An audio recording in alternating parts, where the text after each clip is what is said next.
Olá, meu nome é Letícia Passos de Mello e eu sou psicóloga na Hora de Coruja. Hoje eu gostaria de falar de um momento bem delicado na vida das famílias, que é o momento de receber o diagnóstico do seu filho.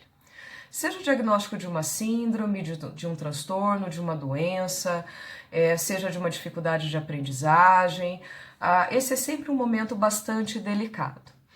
Quais são os dois sentimentos que normalmente surgem? O sentimento de culpa e o sentimento de raiva.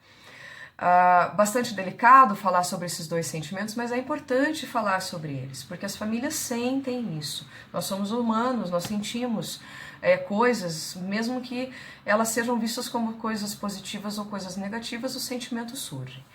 O sentimento de raiva, o que é importante dizer é que não se sente raiva da criança, sente-se raiva da situação.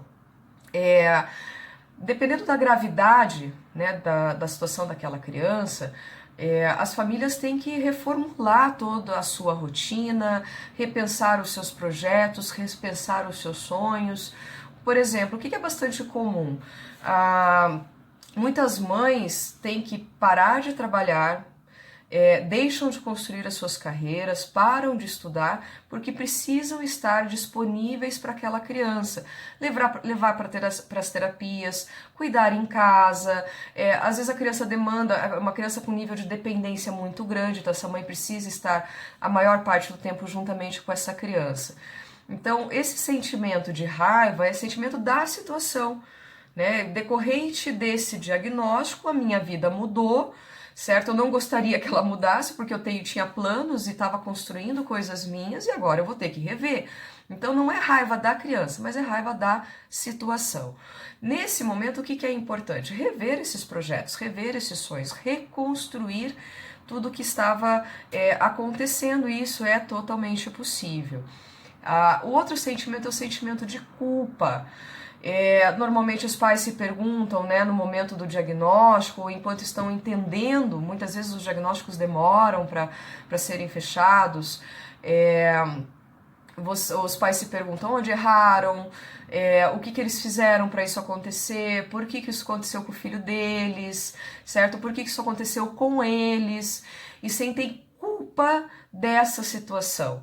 E daí sentem culpa, sentem culpa de sentir raiva, então a culpa é um sentimento bastante comum.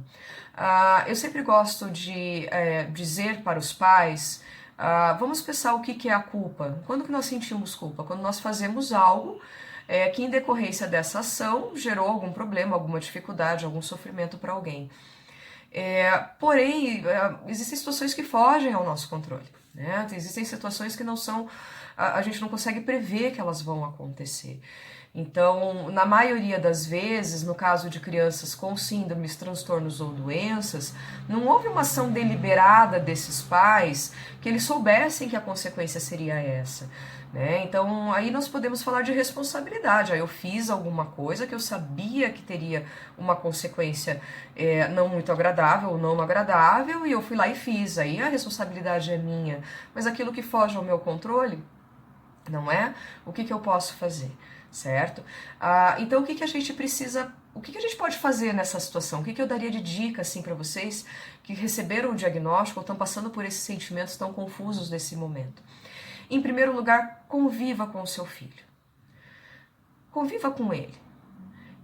Descubra como ele é, né? Não limite o seu filho ao diagnóstico. Eu lembro de uma colega profissional da área da saúde que estava grávida de gêmeas e ela recebeu o diagnóstico de que uma das meninas tinha falência renal, né, em um dos rins. E ela passou toda a gestação e a expectativa do nascimento dessa criança, como é que seria depois, e ela sendo uma profissional da área da saúde, e ela ouviu da terapeuta dela, da psicóloga dela da época, assim, a sua filha não é um rim, né? A sua filha é muito mais do que isso. Então, conheça o seu filho, conviva com ele, descubra quem ele é. Pode ter certeza que seu filho vai muito além desse diagnóstico, certo? Esse diagnóstico faz parte de quem ele é, mas não resume quem ele é. Descubra outras potencialidades, descubra o que ele gosta, reconheça esse filho. A partir daí você vai conseguir começar a construir um vínculo com essa criança, que é uma criança real. e não aquela criança idealizada que todos os pais idealizam, independente se vão receber um diagnóstico ou não. Esse confronto da realidade com a fantasia é colocada para qualquer pai, para qualquer mãe, e nós somos constantemente confrontados conforme os filhos vão crescendo. Nem sempre eles vão ter a personalidade que nós queríamos, os traços que nós queríamos, ou vão gostar das coisas que nós gostaríamos que eles gostassem. Eles vão ser únicos, eles vão ter a sua individualidade.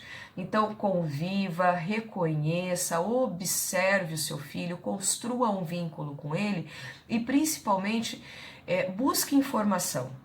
Busque informação nos profissionais da saúde, busque informação ou a experiência de outros pais de crianças com o mesmo diagnóstico. Tenho certeza que esses pais têm muito para te ajudar, para mostrar as dificuldades e as superações. São pais muitas vezes que já passaram pela situação que você está passando nesse momento.